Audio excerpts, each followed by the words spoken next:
Buenas noches, hermanos, saludos en la gracia y en la paz del Señor Jesucristo. Estamos nuevamente siguiendo el estudio de nuestras raíces.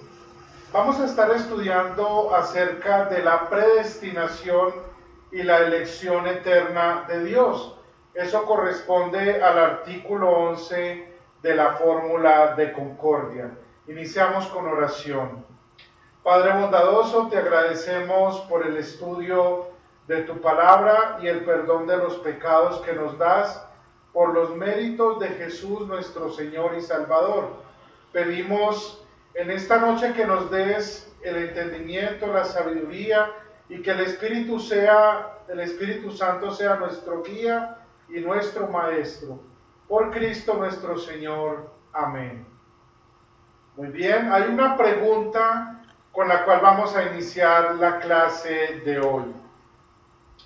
Porque algunos, al extendérseles la gracia de Dios, responden en fe, mientras otros la rechazan en incredulidad. Bueno, ese va a ser el tema que vamos a estar abordando en esta noche. Primero vamos a abrir nuestras Biblias en la carta de Pedro, la primera carta de Pedro, en el capítulo 1, y vamos a leer a partir del versículo 3. Dice la palabra de Dios: Bendito sea el Dios y Padre de nuestro Señor Jesucristo, que por su gran misericordia y mediante la resurrección de Jesucristo nos ha hecho renacer de nuevo a una esperanza viva, para que recibiéramos una herencia incorruptible, incontaminada e imperecedera. Esta herencia les está reservada en los cielos. Ustedes, que por medio de la fe son protegidos por el poder de Dios, para que alcancen la salvación lista ya para manifestarse cuando llegue el momento final. Esto les causa gran regocijo, aun cuando les sea necesario soportar algún tiempo diversas pruebas y aflicciones. Pero cuando la fe de ustedes sea puesta a prueba, como el oro, habrá de manifestarse en alabanza, gloria y honra. El día de Jesucristo se revelará.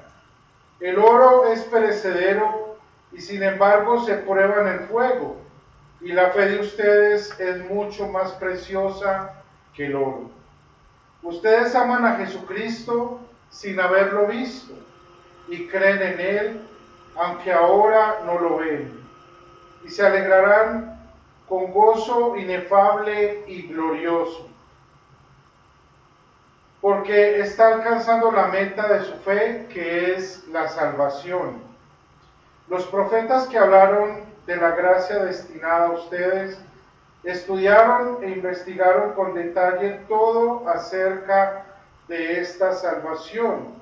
Ellos querían determinar a quién y en qué momento se refería el Espíritu de Cristo que está en ellos, cuando anunciaba de antemano los sufrimientos de Cristo y las glorias que le seguirían.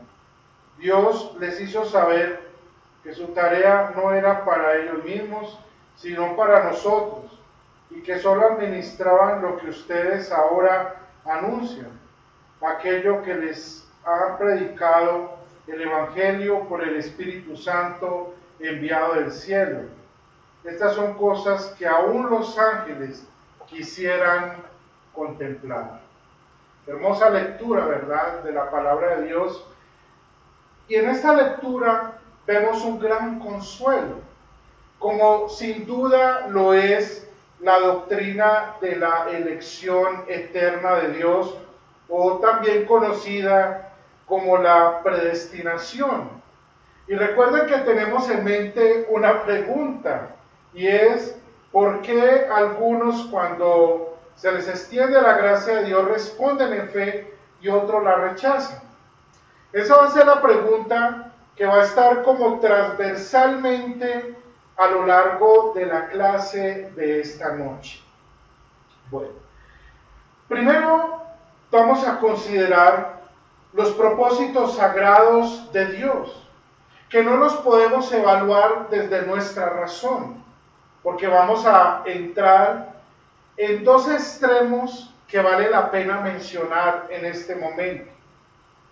Recordamos en una de las clases, cuando hablamos del libre albedrío, hablamos acerca del sinergismo.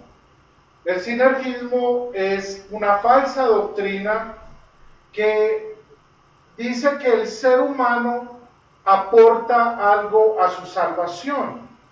Es decir, que Dios ha obrado la salvación en Cristo, pero que el ser humano por sí mismo aporta algo, contribuye en algo para su salvación. Y ya sabemos que el doctor Lutero, en su escrito llamado el De Servo Arbitrio, ¿cierto?, acerca del libre albedrío escrito en 1525 ya había dejado claro esa controversia, diciendo que el ser humano por naturaleza está completamente corrompido y es incapaz, aún en lo más mínimo, de mejorar su relación con Dios. Es decir, en el ser humano no hay nada bueno que pueda cooperar para su salvación. A esto le llamamos el sinergismo, cuando se pretende entonces cooperar en la salvación. Sabemos que Dios en la salvación, y por eso decimos y creemos en la sola gracia, que es únicamente Dios en su gracia que nos lleva a la fe, para que nosotros recibamos los propósitos divinos que Dios ha preparado desde la eternidad. Es decir, allí vemos la soberanía de Dios en la obra salvadora, no la obra del hombre, no los méritos humanos, porque eso sería el sinergismo, ¿cierto? Este es como un extremo del cual nosotros pues no podemos tomar, porque caeríamos en un grave error. Pero hay otro extremo, y es el calvinismo. El calvinismo hablaba de dos voluntades de Dios en la salvación. Una voluntad de Dios en cuanto a la elección de los escogidos. Es decir, que Dios en su primera voluntad ha escogido a unas personas para ser salvas. Y en la segunda voluntad entonces se habla de la reprobación, ¿cierto? En la cual Dios también algunos ha elegido para ser reprobados o ser condenados, en otras palabras.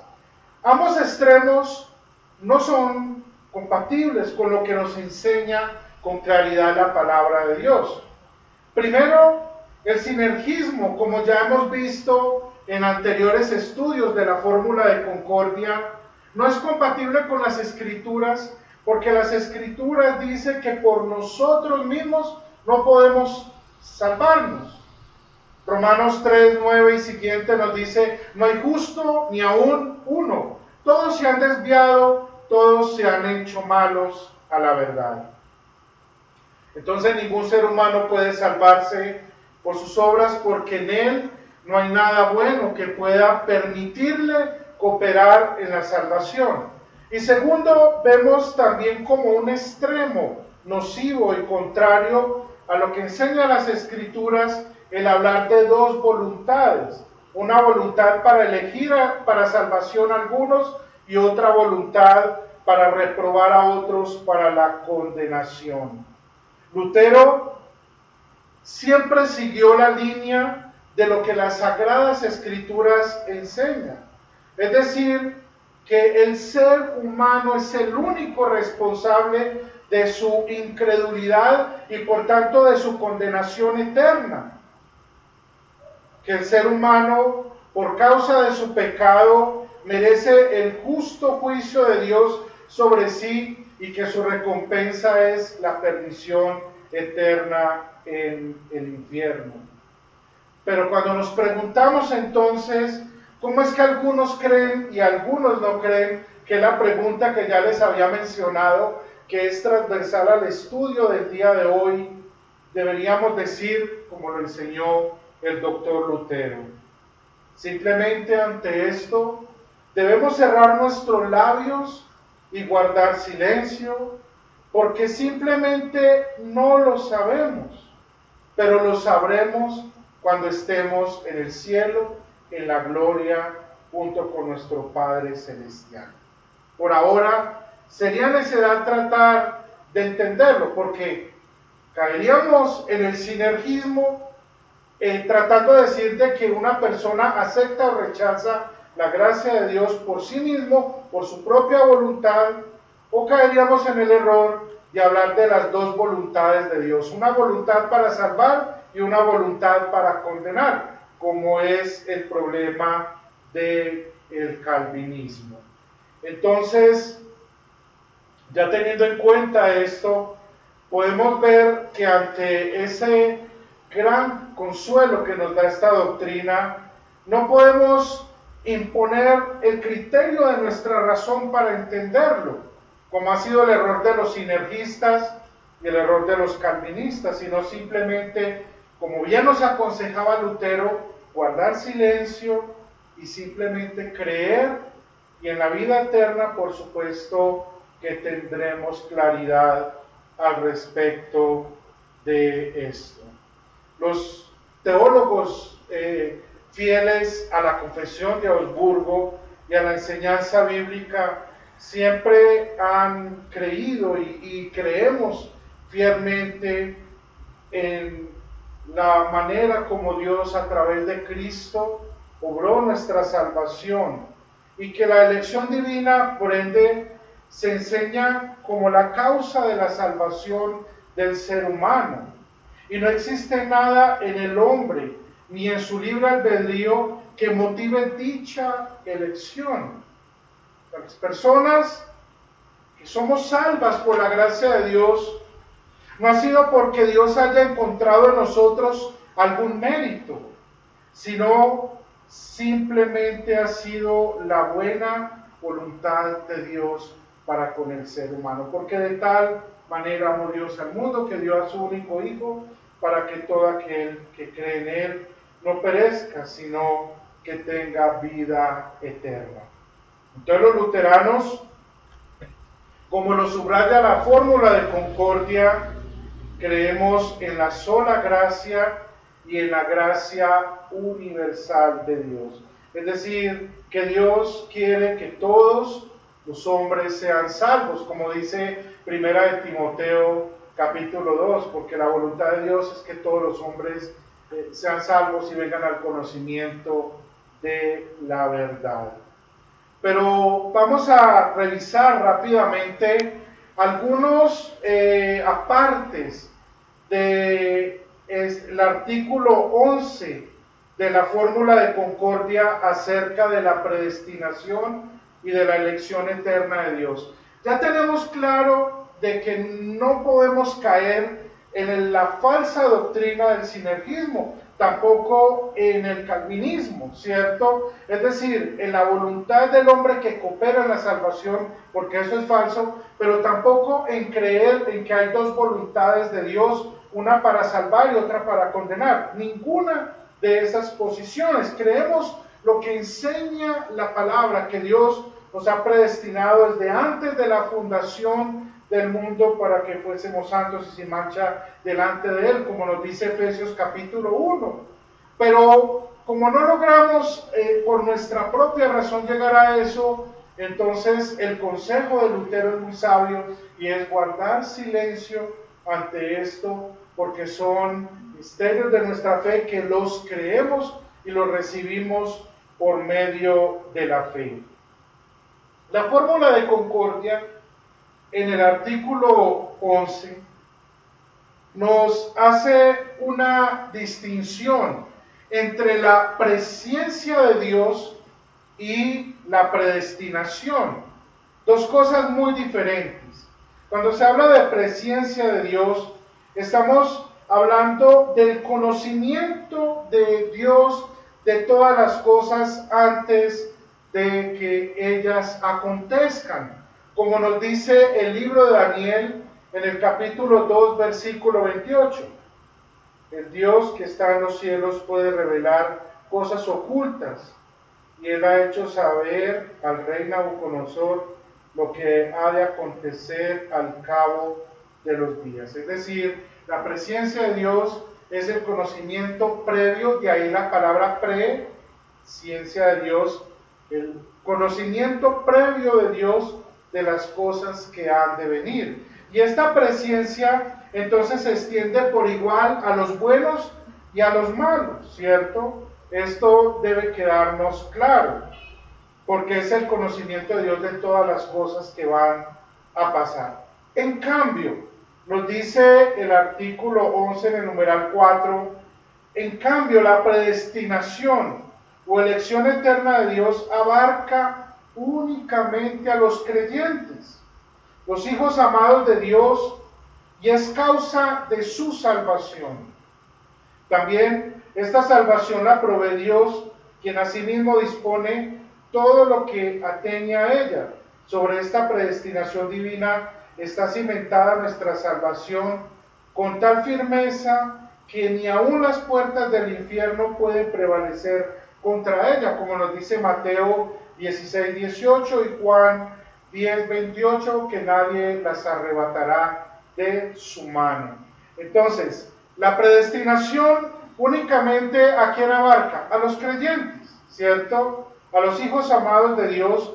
Y esta es, como nos dice allí, asimismo la base de, o la causa de la salvación.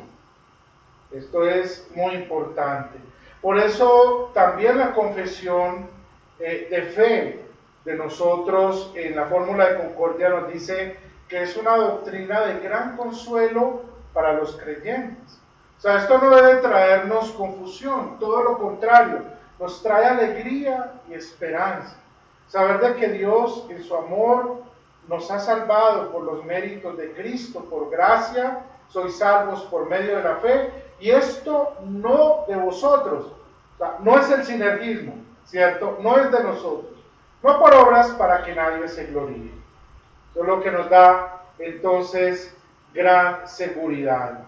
Esta predestinación, nos dice también en el numeral 5, ha de ser buscada no en nuestra razón, ni tampoco en los misterios de Dios, sino en la palabra donde también ha sido revelada. Por ejemplo, el capítulo 8 de Romanos nos deja muy claro esta doctrina, ¿cierto? A los que Dios escogió, a estos también llamó, y a los que llamó a estos predestinó, para que fuesen hechos hijos de Dios. Y Efesios en el capítulo 1 nos habla también del consuelo de esta doctrina que está en la palabra de Dios. Por ejemplo, Efesios 1:4, dice la palabra de Dios: Dios nos escogió en Cristo antes de la fundación del mundo. Por eso hay gran consuelo en esta doctrina.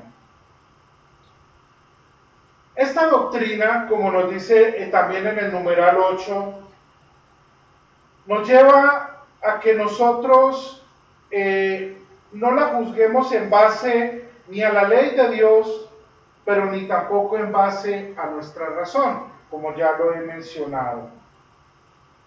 Porque nos puede conducir a vivir una vida disoluta o epicúrea, o en otras palabras, una vida de libertinaje, ¿cierto? Cuando se usa el término epicúreo, recordamos que el epicureísmo era una escuela filosófica ética, que generalmente decía que la felicidad se encontraba en el placer, o sea, en darle rienda suelta a los placeres de la vida. Entonces, por eso entendemos allí como el libertinaje, sino por el contrario, esta doctrina nos lleva a vivir una vida de gratitud a nuestro amado Salvador por lo que Él hizo por nosotros. Y de esta manera vamos a querer en amor y en gratitud a Él vivir una vida de acuerdo a su voluntad. Y allí vale la pena poner entre paréntesis, pero vale la pena mencionarlo, que es muy importante por eso el tercer uso de la ley que se aplica a los cristianos, porque la ley va a ser la guía para nuestra relación con Dios. Y lo vamos a hacer siempre en gratitud por lo que nuestro amado Salvador hizo por nosotros. Y termino, hay mucho que decir, se emociona realmente uno enseñando esta hermosa doctrina de la palabra de Dios. Pero quiero por último leer el punto 9, lo siguiente. La apreciación correcta de la predestinación ha de aprenderse solo del Santo Evangelio que nos habla de Cristo, porque es Cristo el que obra nuestra salvación. Allí se afirma con toda claridad que Dios encerró a todos por igual en desobediencia para tener de todos misericordia. y que Él no quiere que ninguno perezca, sino que todos vengan al arrepentimiento y crean en el Señor Jesucristo. Como nos enseña Romanos 11:32, Ezequiel 18:23, Ezequiel 33:11, Segunda de Pedro 3:9 y Primera de Juan 2:2. Pero sabemos que muchos son los llamados, pocos los escogidos. Mateo 22:14.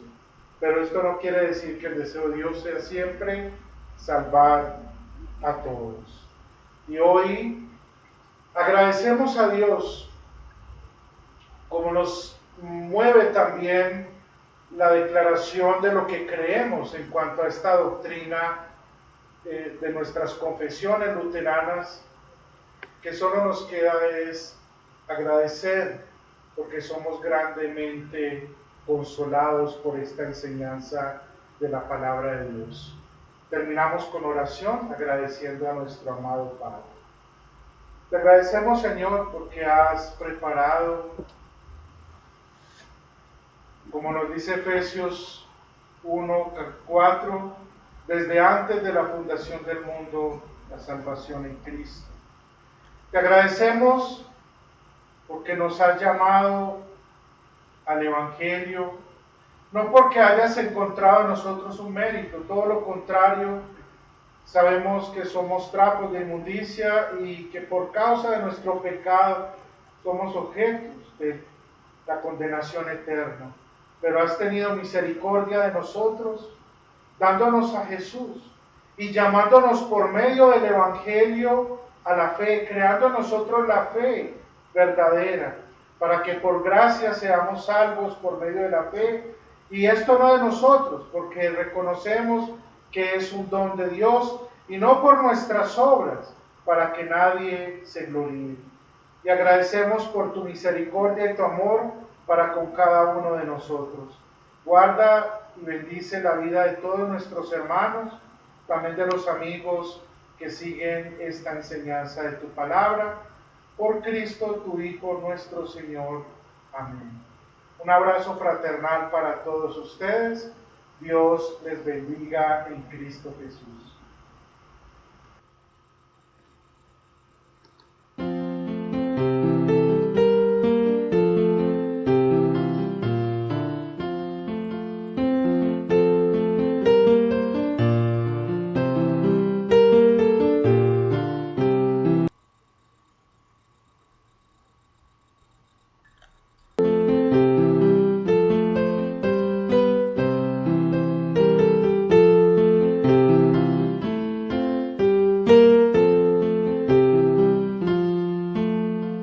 Dios te bendiga, protección te dé, su gracia se